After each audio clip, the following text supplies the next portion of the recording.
Okay, I'm on board the RSS James Cook, and I'm here with the lead scientist Doug. Thank you very much indeed, Doug, for sparing some time to talk to me. Firstly, can you tell me about a little bit about what the vessel is here to actually do?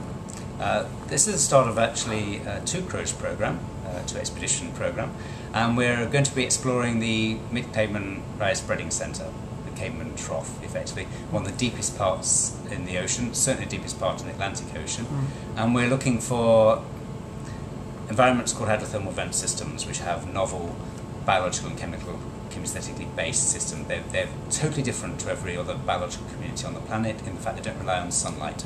They're purely driven by fresh chemicals entering the system that have locked up energy, and the organisms in these environments have found a way of unlocking that energy, and they have whole very complex biological communities based purely on chemistry.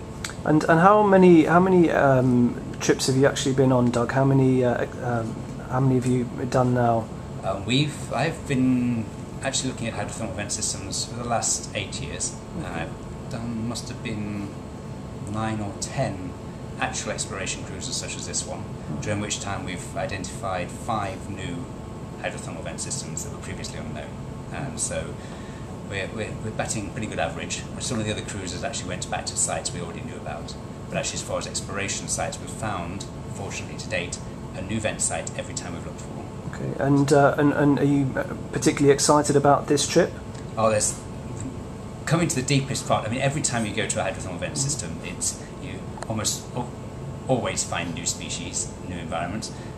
From a chemical point of view, which I'm a chemist by training, we're going to the deepest part of the oceans, and if we do find a vent site there, the high pressure could potentially give us extremely high temperatures, and as soon as you get those type of environments developed, we have a whole new regime of possible chemical and biological interactions. So it's extremely exciting, not least of all because it's one of the first times that we have a completely British-led science team funded by the British government, and we're trying some incredibly new technologies that have been developed by British maritime industries. So one of the big things is not just the sort of chemistry and biology, but actually there's new technologies involved. Okay. And lastly, a slightly sort of more light-hearted question. What's it like spending so much time at sea? Depends who you ask. I love it. My family have mixed feelings about it.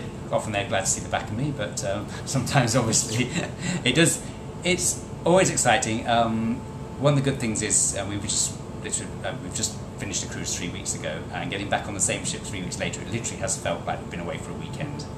Pros and cons. The best thing about it is developing new friendships. Often you sail with people, we do know, probably 40–50% of the people quite well that we sail with. The rest of the people are new people, new collaborations, and that's always extremely exciting. Thank you very much indeed, Doug. I wish you the best of luck with this trip, and I look forward to hearing how it goes in due course. Thank you very Many much. thanks. Thank you.